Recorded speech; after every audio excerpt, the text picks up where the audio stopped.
Okay, unit number 9 coordination compound. Coordination compound का question number 1। Question number 1 दे रखा है, विच of the following complex formed by Cu2 plus ion is most stable.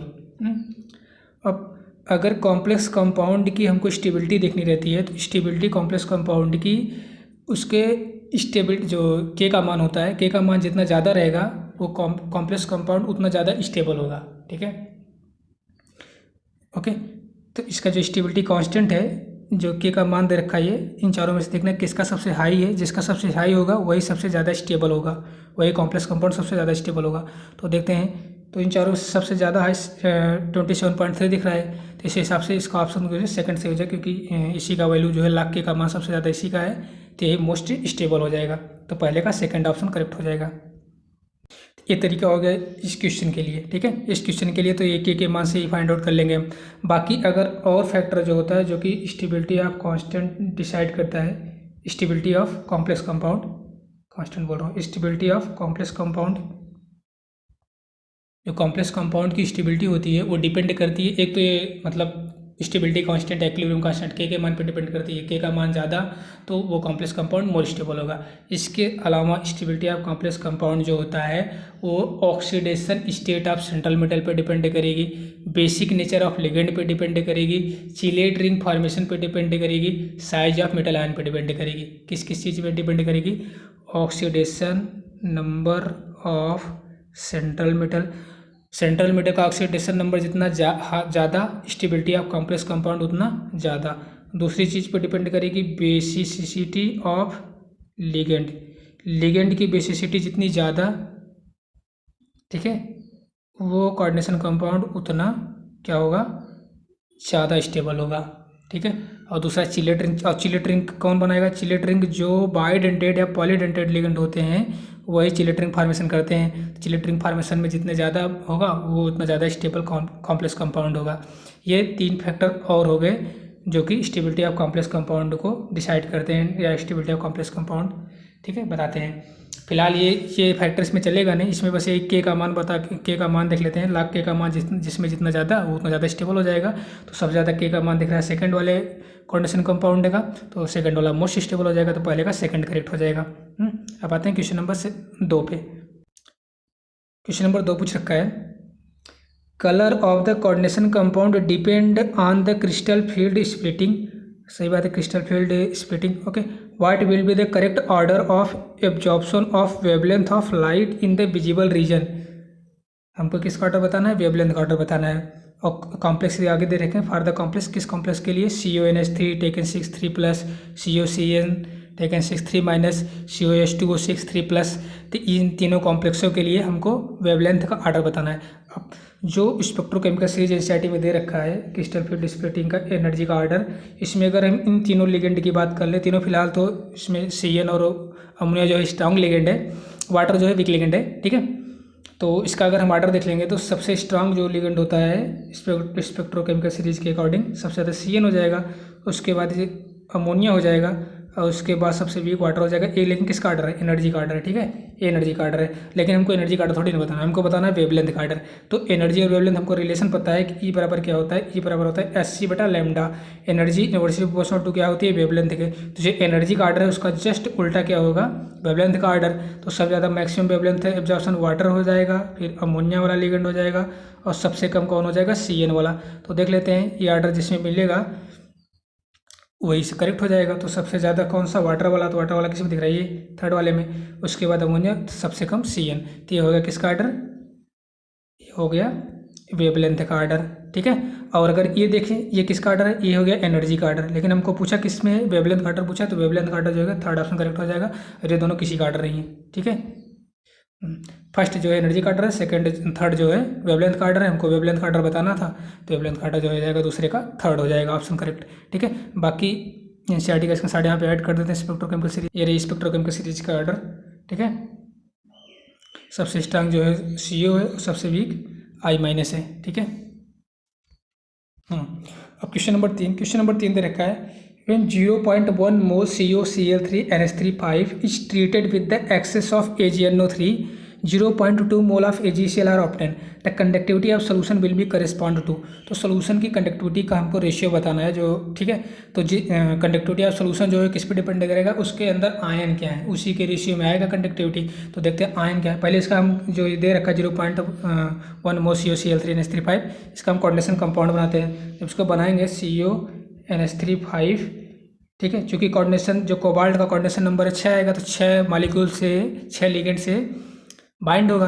तो 5 तो ammonia हो गया, एक वाटर है, एक Cl अंदर आ जाएगा क्योंकि 3 Cl है, और 2 Cl जो है बाहर चला जाएगा स्फीयर के, ठीक है। और यही जो 2 Cl स्फीयर के बाहर गया है, यही जब AgNO3 में मिलाएंगे हम, AgNO3 में जब इसको मिलाएंगे तो यही 2 Ag से दोनों क्लोरीन बाइंड होकर 2 AgCl बना लेगा, ठीक है। फिलहाल हमसे पूछा है कि जो कंडक्टिविटी है सोल्यूशन की वो कैसे पता करेंगे, तो हम भी बस कोऑर्डिनेशन कंपाउंड से ही पता कर सकते हैं। जो कोऑर्डिनेशन कंपाउंड है, ठीक है, इसको आयनाइज करेंगे तो एक तो ये प्लस में आएगा और 2 क्लोराइड आयन आएंगे, 2 Cl माइनस आएंगे, तो इसमें 3 आयन है। एक जो कोऑर्डिनेशन कंपाउंड का जो कैटायन है और 2 क्लोराइड आयन है, मतलब एक कैटायन है और 2 एनायन है, ठीक है। एक कैटायन है और 2 एनायन है, ओके। एक कैटायन जो है कोऑर्डिनेशन स्फीयर के अंदर जो है कॉम्प्लेक्स वाला पार्ट, और दूसरा जो है क्लोरीन एनायन के रूप में जो है 2 क्लोरीन एनायन, वो हो गया। तो रेशियो क्या आ जाएगा कंडक्टिविटी का, 1:2 के अनुपात में आ जाएगा, ठीक है। यानी कि तीसरे का कौन सा सही हो जाएगा, सेकंड सही हो जाएगा, ठीक है। बाकी आप दूसरे तरीके से भी कर सकते हैं इसको सॉल्व, लेकिन यही तरीका सही है क्योंकि अभी हम इसके एनसीईआरटी दिखाते हैं एनसीईआरटी का, ठीक है, ओके। ये रहा, देखो ये कोऑर्डिनेशन कंपाउंड है, कोऑर्डिनेशन कॉम्प्लेक्स है। इसमें जो कोऑर्डिनेशन स्फीयर के अंदर मतलब जो कैटायनिक कॉम्प्लेक्स है वो 1 है, और कितने एनायन है, 3 एनायन है। एक कैटायन है, 3 एनायन है, तो रेशियो क्या बनेगा कंडक्टिविटी का, सोल्यूशन में कंडक्टिविटी का रेशियो, सोल्यूशन कंडक्टिविटी का 1:3 का बन रहा है। देखो इसमें कितना बनेगा, एक जो हो गया स्फीयर वाला पार्ट हो गया जो कि कैटायन बना रहा है, एक कैटायन। जो कोऑर्डिनेशन स्फीयर के अंदर होता है वो आयनाइज नहीं होता, वो अपने आप में सिर्फ एक ही आयन बनाएगा, ठीक है। और जो कोऑर्डिनेशन स्फीयर के बाहर होगा वो आयनाइजेबल पार्ट होता है, वो डिपेंड करता है जितने आयन बाहर लगे रहेंगे उतने वो आयन बनाएगा। तो सेकंड वाले में 2 Cl माइनस है, और एक तो कोऑर्डिनेशन स्फीयर के अंदर वाला हो गया तो 1:2 का अनुपात आ गया। ऐसे इसमें 1:1 का है। तो क्वेश्चन में भी जो है इसी से रिलेटेड क्वेश्चन है। क्वेश्चन में बस इसका कोऑर्डिनेशन कंपाउंड बना के उसको आयनाइज कर देना है, फिर उसके बाद सोल्यूशन की कंडक्टिविटी का रेशियो आ जाएगा 1:2। नेक्स्ट क्वेश्चन पे मूव करते हैं, क्वेश्चन नंबर 4। नंबर 4 भी वहीं से है।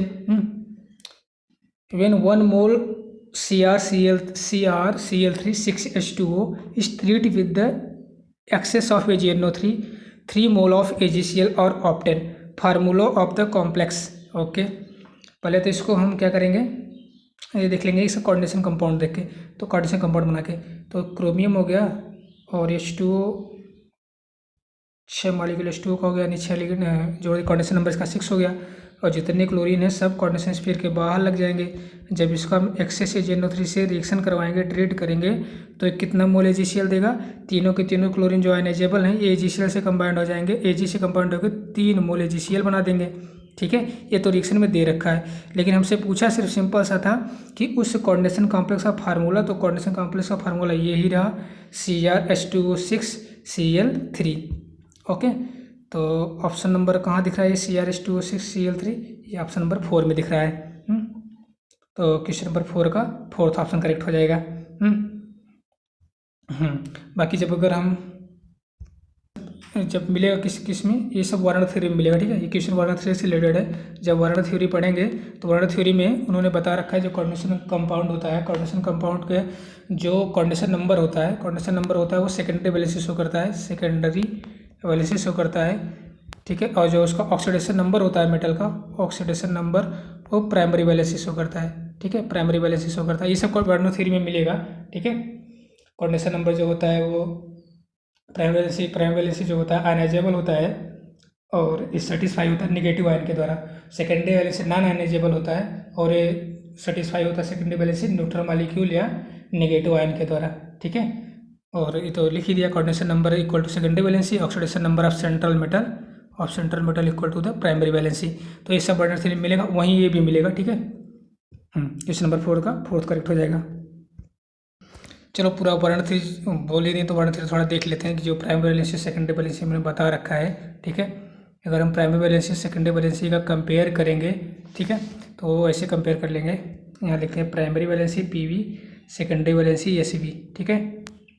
ओके, तो देखो प्राइमरी वैलेंसी जो होती है वो सेंट्रल मेटल का जो ऑक्सीडेशन नंबर होता है वो प्राइमरी वैलेंसी बताता है, और जो कोऑर्डिनेशन नंबर होता है कॉम्प्लेक्स कंपाउंड का वो सेकेंडरी वैलेंसी बताता है। ठीक है, ओके। और प्राइमरी वैलेंसी सेटिस्फाई होती है निगेटिव आयन के द्वारा। प्राइमरी वैलेंसी किसके द्वारा सेटिस्फाई होती है? निगेटिव आयन के द्वारा। ठीक है, और प्राइमरी वैलेंसी जो होती है क्या होती है? प्राइमरी वैलेंसी निगेटिव आयन के द्वारा सेटिस्फाई होती है, ये आयनाइजेबल होती है, आयनाइजेबल होती है। ठीक है, आयनाइजेबल होती है, नॉन डायरेक्शनल होती है, नॉन डायरेक्शनल होती है, नॉन डायरेक्शनल होती है। ठीक है, ओके। और ये जियोमेट्री प्रिडिक्शन में हेल्प नहीं करती है, नॉट हेल्प इन जियोमेट्री, समझ लो नॉन हेल्प में जियोमेट्री लिखा नहीं जा रहा है यहाँ पे। ठीक है, जगह नहीं। अब इधर देखते हैं अगर सेकेंडरी वैलेंसी, सेकेंडरी वैलेंसी जो है कोऑर्डिनेशन नंबर जो होता है कॉम्प्लेक्स कंपाउंड का वो सेकेंडरी वैलेंसी शो करता है। ठीक है, और ये सेटिस्फाई होता है किसके द्वारा? सेटिस्फाई होता है नेगेटिव आयन या न्यूट्रल लिगेंड के द्वारा। ठीक है, न्यूट्रल मॉलिक्यूल या नेगेटिव आयन, वही न्यूट्रल लिगेंड या neutral molecule satisfy by the neutral molecule या नेगेटिव आयन, ये न्यूट्रल लिख रखा है। ठीक है, अरे यार न्यूट्रल, ठीक है, ओके, पसीना हो रखा ना इसलिए नहीं लिखा जा रहा है। न्यूट्रल मॉलिक्यूल या नेगेटिव आयन, और ये क्या होता है? नॉन आयनाइजेबल होता है, नॉन आयनाइजेबल होता है ये, जबकि प्राइमरी वैलेंसी आयनाइजेबल होती है, सेकेंडरी वैलेंसी नॉन आयनाइजेबल होती है। ये नॉन डायरेक्शनल है तो ये डायरेक्शनल है, प्राइमरी वैलेंसी नॉन डायरेक्शनल है, सेकेंडरी वैलेंसी डायरेक्शनल है, सेकेंडरी वैलेंसी क्या है? डायरेक्शनल है। ओके, और ये जियोमेट्री में हेल्पफुल नहीं है, जबकि सेकेंडरी वैलेंसी जियोमेट्री में हेल्पफुल है। फिलहाल जियोमेट्री की बात जो है अच्छी तरह से यहाँ पे वर्णन थ्योरी में नहीं की गई थी, ये की गई थी किसमें? बैलेंस बॉन्ड थ्योरी में। ठीक है, बीबीटी में।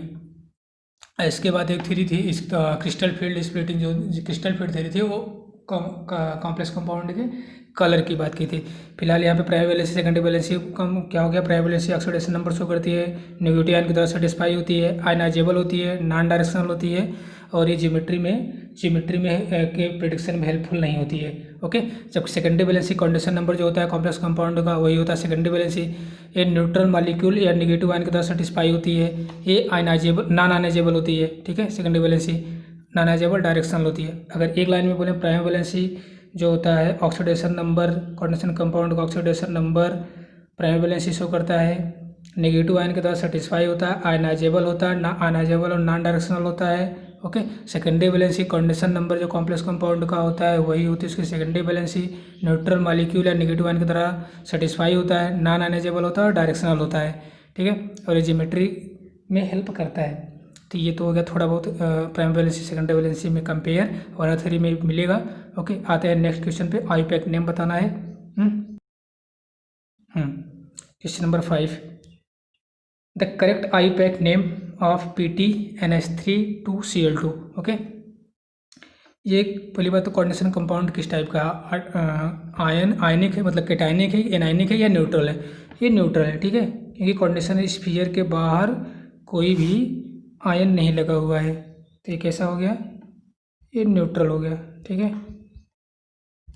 ये न्यूट्रल कॉम्प्लेक्स कंपाउंड हो गया। और न्यूट्रल वाले केस में तरीका क्या है? पहले क्या लिखा जाता है? पहले लिखा जाता है ligand, ligand in alphabetical order में, उसके बाद सेंट्रल मेटल, फिर उसके बाद सेंट्रल मेटल के बाद लिगेंड हो गया, लिगेंड के बाद क्या लिखना है? सेंट्रल मेटल, और उसके बाद ऑक्सीडेशन नंबर इन रोमन में। ठीक है, तो इसमें लिगेंड जो है दो हैं, एक अमोनिया है दूसरा क्लोरीन है, तो इसको अल्फ़ाबेटिकल ऑर्डर में लिखना है। लेकिन तो एमीन पहले आ रहा है, क्लोरीन बाद में आ रहा है, तो दो बार एमीन है, di amine di chlorido platinum second. Oxidation number इसका निकालेंगे तो यक्स प्लस 2 × 0 फिर प्लस 2 × -1 बराबर 0, यानी कि आ जाएगा यक्स बराबर क्या? 2 आ जाएगा, तो ये सेकंड हो जाएगा। ठीक है, तो इसका कौन सा ऑप्शन करेक्ट हो जाएगा? क्वेश्चन नंबर 5 का first option, di amine di chlorido platinum second. ठीक है, पाँचवें का फर्स्ट ऑप्शन करेक्ट हो जाएगा। अब आते हैं, ओके, ये तो न्यूट्रल था, लेकिन अगर ये कैटायनिक एनायनिक होता तो उसके लिए एक अलग, ठीक है, कैटायनिक या एनायनिक केस में, कैटायनिक वाले केस में जैसे हो गया ये K4Fe CN6 ये कैसा है, ए प्लस हो गया और कोऑर्डिनेशन स्फीयर के ऊपर जो है ये कोऑर्डिनेशन वाला माइनस हो गया, तो ए एनायनिक कॉम्प्लेक्स हो गया। एनायनिक कॉम्प्लेक्स वाले केस में क्या लिखेंगे, पहले तो लिगेंड तो ये अल्फाबेटिकल ऑर्डर में लिखना ही, पहले तो ये लिखेंगे कैटायन, ये जो है कोऑर्डिनेशन स्फीयर के अंदर पहले जो बाहर है ये कैटायन का नाम लिखेंगे। उसके बाद लिगेंड लिखेंगे अल्फाबेटिकल ऑर्डर में, फिर सेंट्रल मेटल, ठीक है, सेंट्रल मेटल लिखेंगे। उसके बाद ऑक्सीडेशन नंबर इन रोमन में। अगर यही जो है यहाँ पे घटा के अगर यहाँ Cl लगा देते तो ये इस पे माइनस आता है, इस पे प्लस आता है, तो ये होता है कैटायनिक, ठीक है। कैटायनिक वाले केस में पहले क्या लिखेंगे, पहले लिगेंड लिखेंगे, ये एनायन बाद में चला जाएगा, मतलब ligand, central metal, oxidation number, then chlorine जैसे एनायन, ये लास्ट में लिखा जाएगा। तो न्यूट्रल के लिए हो गया ये कैटायन, मतलब ये हो गया एक, और तीसरा तरीका ये हो गया। ओके, एनसीईआरटी से एक बार देख लेना, कंफर्म हो जाएगा आईपैक नेम का तरीका। फिलहाल इस न्यूट्रल मॉलिक्यूल के लिए करेक्ट ऑप्शन पाँचवें का फर्स्ट हो जाएगा, diamine dichlorido platinum second. Question number 6, the stabilization of coordination compound is due to chelation is called the chelate effect, which of the following is the most stable complex species. Question number 1 में discuss हो चुका है एक बार कि जो stability of complex compound होती है वो डिपेंड करती है किस पे, एक तो वो के मान पे डिपेंड करती है, स्टेबिलिटी कांस्टेंट का मान जितना ज़्यादा वो कॉम्प्लेक्स कंपाउंड उतना ज़्यादा स्टेबल होता है। इसके अलावा ये डिपेंड करती है, ठीक है, ये डिपेंड करती है किस पे, चिलेट रिंग फॉर्मेशन पे। अगर चिलेट रिंग फॉर्मेशन हो रही है तो वो कॉम्प्लेक्स कंपाउंड मोस्ट स्टेबल होगा। चिलेट रिंग फॉर्मेशन अच्छा होती किससे, अगर बाइडेंटेट या पॉलीडेंटेट लिगेंड है तो वो चिलेट रिंग फॉर्मेशन करेगा। ओके, अब इसमें हमको यही देखना है कि ऐसा कौन सा लिगेंड है जो बाइडेंटेट या पॉलीडेंटेट है, ठीक है, तो यही चेक करना है, वैसे एलिमिनेट हो जाएगा ऑप्शन, ठीक है। पहला जो CO है, CO तो क्या है, क्या बोलते हैं कि यूनिडेंटेड लिगेंड हो जाएगा। CO न्यूट्रल लिगेंड है, ओके, लेकिन ये बाइडेंटेड और पॉलीडेंटेड तो है नहीं, तो ये तो नहीं बनाएगा chelate ring. CN strong ligand है लेकिन ये यूनिडेंटेड लिगेंड है, ये भी नहीं बनाएगा, ठीक है। और C2O4 ऑक्जिलेट हो, COO माइनस और COO माइनस, ठीक है, ये क्या हो जाएगा, ये बाइडेंटेड लिगेंड हो जाएगा और ये चिलेट रिंग फॉर्मेशन करेगा। इस हिसाब से छठवें का से थर्ड ऑप्शन जो है जिसमें चिलेट रिंग फॉर्मेशन हो रही है, तो इस हिसाब से most stable complex species third ही हो जाएगी। फोर्थ में फिर भी वही वाटर है, वाटर भी नहीं बाइडेंटेड या पॉलीडेंटेड लिगेंड है नहीं, ये भी नहीं होगा, फिर छठवें का थर्ड ऑप्शन करेक्ट हो जाएगा, क्योंकि ये बाइडेंटेड लिगेंड है और इसमें चिलेट रिंग फॉर्मेशन होगी और यही मोस्ट स्टेबल कॉम्प्लेक्स होगा, ठीक है, छठवें का थर्ड ऑप्शन करेक्ट हो जाएगा। अब question number 7, okay, question number 7 देख लेते हैं। क्वेश्चन नंबर 7 पूछ रखा है, indicate the complex ion which show the geometrical isomerism. Geometrical isomerism में 2 कोऑर्डिनेशन नंबर एनसीईआरटी में दे रखा है, कोऑर्डिनेशन नंबर 4 का, एक कोऑर्डिनेशन नंबर 6 का, ठीक है। कोऑर्डिनेशन 6 जो है ऑक्टाहेड्रल कॉम्प्लेक्स बनाता है, ऑक्टाहेड्रल कॉम्प्लेक्स वाले केस में, ठीक है, Ma6 0 कोई ज्योमेट्रिकल आइसोमर्जिज्म नहीं शो करेगा, Ma5 भी 0 कोई ज्योमेट्रिकल आइसोमर्जिज्म शो नहीं करेगा, ठीक है। उसके बाद Ma4B2 ये शो करेगा, Ma4B2 तो ज्योमेट्रिकल आइसोमर शो करता है, एक सिस और एक ट्रांस। अभी देखते हैं कैसे। अब एक कोऑर्डिनेशन नंबर 4 है अगर, तो उस केस में 2 ज्योमेट्री बनती है, 2 ऑक्टाहेड्रल वाली, ऑक्टाहेड्रल तो रहेगा अगर कोऑर्डिनेशन नंबर 6 है तो। कोऑर्डिनेशन नंबर 4 वाले में टेट्राहेड्रल में कोई भी ज्योमेट्रिकल आइसोमर नहीं बनता है, टेट्राहेड्रल केस में कोई ज्योमेट्रिकल आइसोमर नहीं बनता है, लेकिन स्क्वायर प्लानर केस में मानी DsP2 हाइब्रिडाइजेशन रहेगा तो स्क्वायर प्लानर वाला केस रहेगा, और स्क्वायर प्लानर वाले केस में ज्योमेट्रिकल आइसोमर शो करता है, वो भी Ma4 नहीं, ठीक है, Ma4 नहीं करेगा, ठीक है, Ma4 नहीं करेगा, Ma3B भी नहीं करेगा, Ma3B भी नहीं करेगा, Ma3B इस टाइप का भी अगर कोऑर्डिनेशन कंपाउंड है तो वो भी नहीं करेगा ज्योमेट्रिकल आइसोमर शो। Ma2B2 रहेगा तो 2 ज्योमेट्रिकल आइसोमर रहेंगे, ऐसे Ma4B2 रहेगा तो जो 2 ज्योमेट्रिकल आइसोमर रहेंगे, ओके। तो फिलहाल अभी यहाँ स्क्वायर प्लानर वाला केस है नहीं, कोऑर्डिनेशन नंबर 6 वाला केस है, ओके, ऑक्टाहेड्रल कॉम्प्लेक्स वाला केस है, तो देखते हैं जितने दे रखे हैं सबके सब